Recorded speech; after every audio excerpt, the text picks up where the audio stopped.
Finesse2tymes pulling up to Gravedigger Mountain to end the beef with YB. That's the story that's got the whole internet on fire right now, and y'all need to hear how we actually got here, because this ain't the fairy tale link-up everybody's posting about. This is one of the wildest standoffs in modern rap, two of the most feared names in the game, and it all comes down to a mountain in the middle of Utah that one man turned into a fortress, and another man supposedly tried to walk up to with his hands open. Let me set the scene for you real quick. You got NBA youngboy, Kentrell Gaulden, locked down on house arrest, sitting on a piece of land he literally named Gravedigger Mountain. Think about that name for a second. The man under federal watch, ankle monitor on, can't even leave his own property, and he names his crib after a graveyard. That tells you everything about the energy this man carries. And then you got Finesse2tymes, Ricky Hampton, straight out of Memphis, a city that does not play, a man who did real federal time, came home and turned into one of the loudest voices in the South. Two killers in the booth, two reputations built on "we don't bend." And these two men went to war. Now here's the part that had everybody losing their minds. This beef didn't start over music. It didn't start over a diss track. It started over women. It started in the DMs. It started with disrespect so personal that people genuinely thought somebody was about to die behind it. And then, out of nowhere, the temperature dropped. The shots stopped. And the street started whispering that Finesse made a move nobody saw coming. That he didn't run, he didn't hide, he aimed straight at the mountain itself. So let me break it all the way down for y'all. Where it started, how it escalated, what was real, what was a setup, and what this whole thing tells us about where the culture is heading. Because by the time I'm done, you're gonna see this wasn't just two rappers arguing on Instagram, this was a chess match. And somebody played the long game better than anybody realized. Let's get into it. To understand how we got to a mountain, we gotta go back and understand the two men standing on opposite sides of it. Because if you don't know who these two are, you're gonna miss why the whole world held its breath. Start with YB, NBA youngboy, born Kentrell Deshaun Gaulden, out of Baton Rouge, Louisiana. This man is not a normal artist. For years, he was the most streamed artist on YouTube in the entire United States, 5 years straight at one point. We're talking about a man who built an empire while the legal system had its knee on his neck the whole time. Indictments, arrests, gun charges, the works. By the early 2020s, he wasn't even living in Louisiana no more. His case got moved, and he ended up out in Utah of all places. Mill Creek first, then he picked up land out in Huntsville, acres of it, and gave it that name, Gravedigger Mountain. And here's the detail people sleep on. While he was out there, under house arrest, ankle monitor strapped, he still got married. Tied the knot with his partner Jaslyn back in January of 2023, right there in the middle of his confinement. So this man's whole life, family, music, money, marriage, was all happening inside the walls of one property. That mountain wasn't just a house, it was his whole world, his kingdom, his cell, and his castle at the same time. Remember that because it matters later. Now flip to the other side. Finesse2tymes, Ricky Hampton, Memphis, Tennessee, born 1992. And Memphis, I cannot stress this enough, Memphis is its own animal. Finesse came up in that Memphis underground, ran with Memphis' greatest underrated, alongside names like Moneybagg Yo and Black Youngsta way back. But here's what separates Finesse from a lot of these internet rappers. This man did real federal time. He went away, he came home, and when he touched back down, he didn't come back quiet. He came back with Back End, a record that smacked the Billboard Hot 100, and he linked with Moneybagg's Bread Gang under Atlantic. The man went from a cell to a chart in record time. So now you understand the chessboard. On one side, a man who turned a prison sentence into a mountain fortress and a 5-year streaming reign. On the other, a man who turned a federal bid into a comeback story the South rallied behind. Two men who built their entire brand on the same exact thing. We don't fold, we don't bend, and we damn sure don't run. Two immovable objects. And in April of 2024, those two objects collided. Keep it 100 with me. When two men like that have a problem, it's never small. It's never just words. Let me show you how it caught fire. April 2024. This is when everything popped off, and I'm gonna walk you through it day by day because the timing tells the whole story. It starts on Instagram. Young boy sitting up on that mountain decides to start taking shots, but not rap shots. He goes for the lowest, most personal angle a man can go for. He posts a picture of Finesse2tymes' child's mother, his baby mama, FNG Sugar, dressed up in lingerie. And the caption? He bragged about it like a trophy. "I got that bag far." That's it. That's the whole disrespect. Said cold, said casual, like it was nothing. And he didn't stop there. He turned around and did the same exact thing to real Boston Richie. Posted Richie's girl too, and this time he dropped a mountain emoji on it with a question mark. Now to the average person scrolling, that's just an emoji, but to the streets, that mountain emoji was an invite. He was basically saying, come see me up on Gravedigger Mountain. Come up here if you got a problem. He was using his own fortress as a taunt, turning the place he couldn't leave into a dare for everybody else to come to him. That's the kind of move that gets people hurt. That's not music industry beef. That's a man reaching into another man's family and putting his hands on the most sacred thing he's got. And Finesse? He didn't sit on it. He fired back almost instantly. His message was simple and it was Memphis to the core. Don't get it twisted. I'm from Memphis. We ain't tender. That was the warning. Real recognized real, and Finesse wanted YB to know he wasn't dealing with somebody soft. But then, and this is where it gets crazy, Finesse pivots into a move so disrespectful and so creative that it became a whole moment by itself, and he flipped the whole thing into a hustle. He looked at Youngboy disrespecting his woman and said, "All right, you want to talk about my girl? Fine. You can FaceTime her for $250,000. $250,000. He turned the insult into a price tag. He basically said, a Memphis man is gonna capitalize on every opportunity, even this one. And if you really in your feelings about her, put the money up. That's cold. That's calculated. That's a man refusing to let you see him bleed and charging you for even trying. But hold up, because here's where Finesse showed you the other side of him too. Almost as fast as he made that joke, he pulled it back. He went on and said, look, I was trolling. I don't really play about Sugar. Her loyalty is worth more than any money. And then he revealed something heavy. The feds had been all through her paperwork.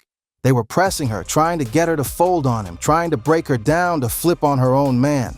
And she wouldn't do it. That's why she was on a monitor, so that $250,000 FaceTime joke, underneath it was a man protecting a woman who'd taken federal pressure and refused to crack. That's not a side chick, that's a ride or die, and Finesse wanted the world to know the difference. So now watch how the energy shifts. Finesse stops trying to match YB shot for shot, and instead he goes for the throat in a different way. He goes for the mind. He came out and said, Youngboy is throwed off mentally. Said he wasn't even going to keep going at him like that because he dealt with his own mental struggles and he understood it. And then he hit him with the line that cut the deepest. This man's been in the house for 2 years, he said. He's basically sitting in a luxury cell. A luxury cell. Sit with that. He took YB's whole flex, the mountain, the mansion, the land, and he flipped it into a prison. He said all that money, all that property, and you still can't leave.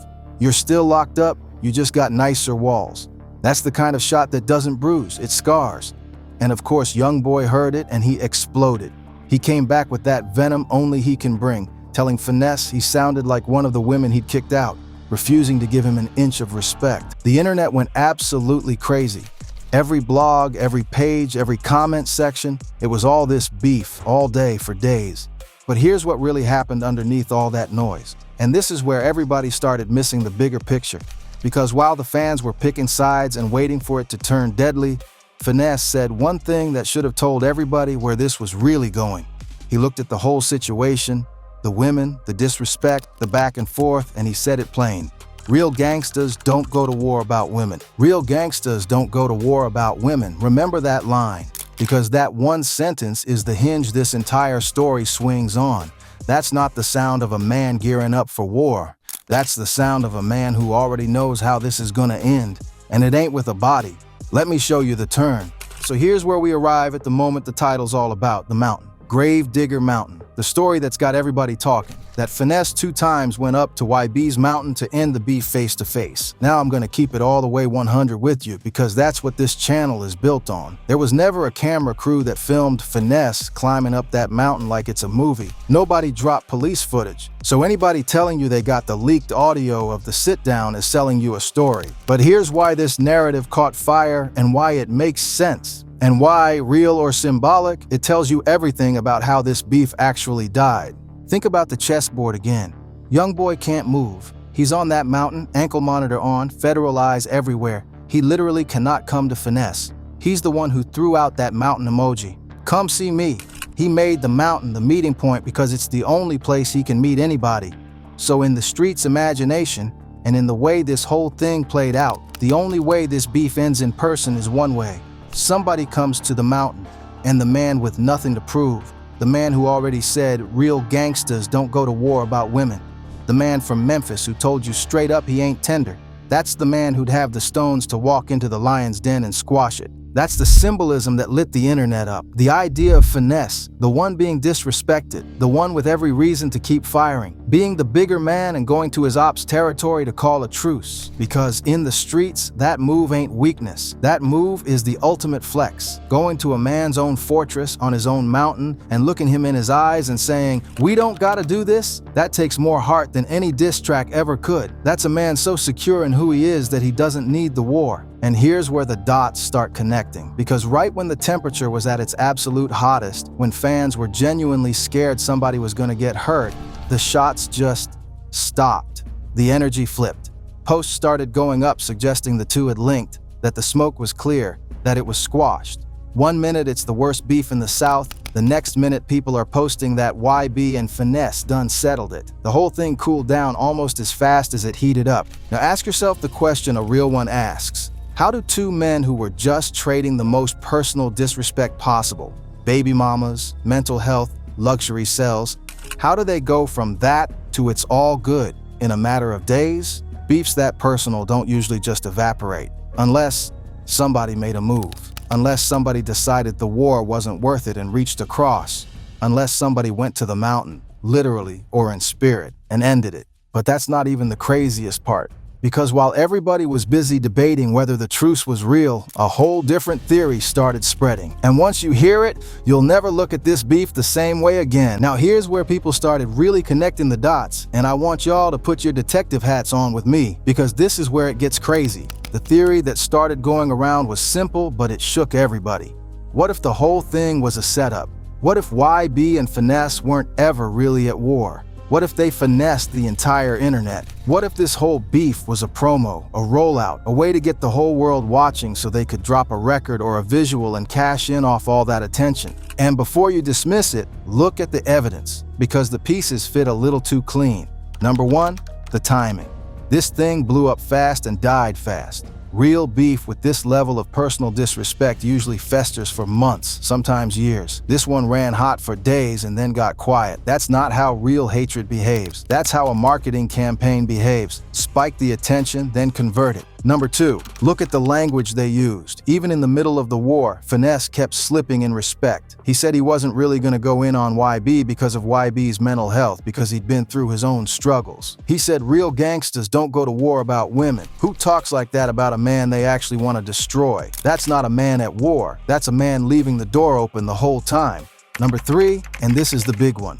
These are two of the most marketing-savvy artists of their generation. Youngboy built an entire empire off understanding attention better than anybody. Finesse turned a federal bid into a chart hit through pure momentum and timing. Both of these men understand one thing better than almost anybody alive. In 2024, attention is currency. And nothing on earth generates attention like two feared men looking like they about to kill each other. So when you put it together, the mountain link-up theory and the it was all a promo theory actually become the same story, because how do you cash out a fake beef? You end it with a moment. You give the people a reunion. You let the streets believe somebody went to the mountain and squashed it. You let that goodwill build, and then you drop your content into a fan base that's already locked in and emotional. The ending of the beef becomes the payoff of the whole campaign. Now, I'm not going to sit here and tell you for a fact it was 100% staged, because that's not keeping it real. That's me guessing. Maybe it was real beef that two grown men were smart enough to walk back before it got somebody killed. Maybe it was a promo from day one. Or, and this is what I actually believe, maybe it was both. Maybe it started as real disrespect, real tension, real Memphis versus Baton Rouge energy, and somewhere in the middle, two intelligent men looked at the situation and said, why are we doing the ops job for them? Why give the feds, who already got us both in their sights, a reason to connect us to violence? Why bleed for free when we could build off this instead? Because here's the part the casuals always miss. Both these men had everything to lose. Youngboy was on house arrest facing federal gun charges. The last thing that man needed was beef linking him to anything violent. He literally had lawyers and a judge watching his every move. And Finesse already did federal time, came home, and was rebuilding everything. Two men under the microscope like that going to actual war isn't tough. It's stupid, and neither one of these men is stupid. That's the part the streets respect the most. They were smart enough to know when to put the guns down, real or metaphorical, and pick the money up instead. That ain't soft. That's grown. But the story doesn't end there.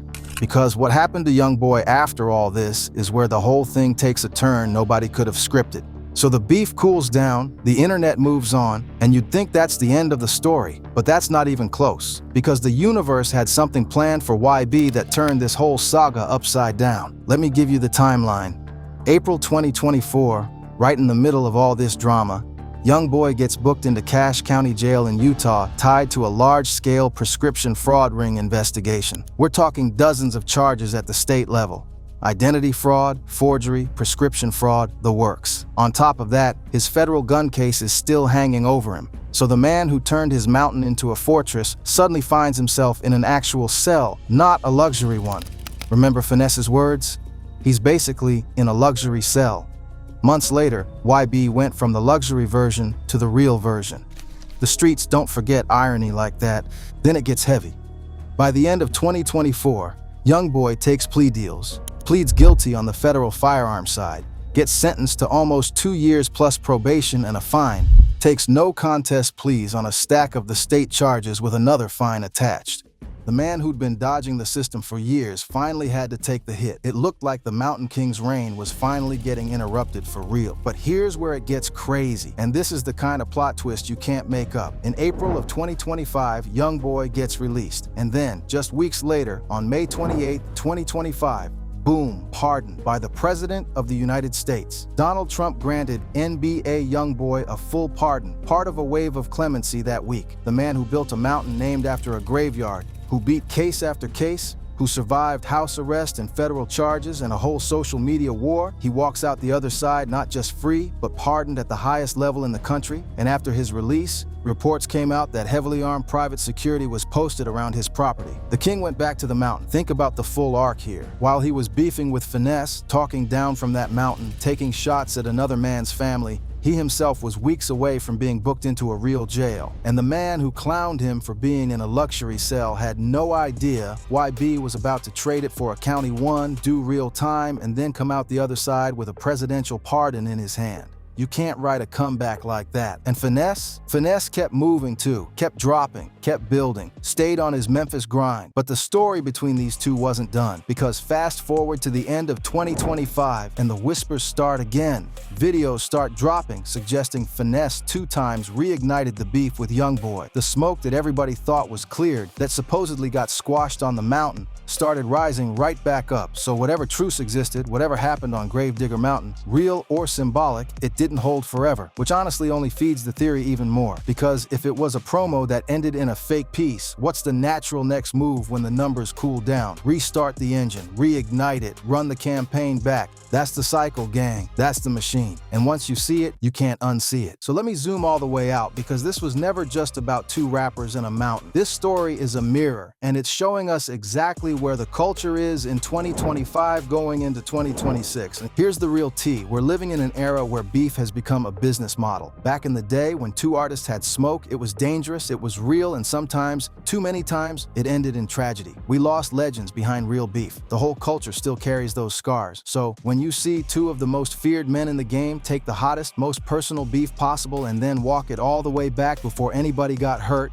whether it was strategy, whether it was a promo, whether it was just two grown men being smart, you have to ask yourself, is that a bad thing? Because here's my honest take, and y'all can disagree in the comments. I'd rather see two killers in the booth turn a war into a business deal than turn it into a funeral. I'd rather see Finesse charge YB $250,000 as a joke than see real shots fired. I'd rather see somebody walk to a mountain to end something than walk to a mountain to start something. If these men finesse the internet to protect themselves, their families, and their freedom, game, respect, game. That's chess, not checkers. But here's the other side, and I gotta give it to you straight, because keeping it 100 means showing the whole picture. There's a real cost to this too. When beef becomes a marketing tool, it cheapens the real ones. It trains a whole generation of young artists and young fans to believe that disrespecting a man's family, posting his baby mama, dragging his mental health through the mud, that all that is just content, just engagement, just a rollout. And the problem is, not everybody's playing chess. For every YB and Finesse smart enough to walk it back, there's a young artist watching who's gonna take that same disrespect literally.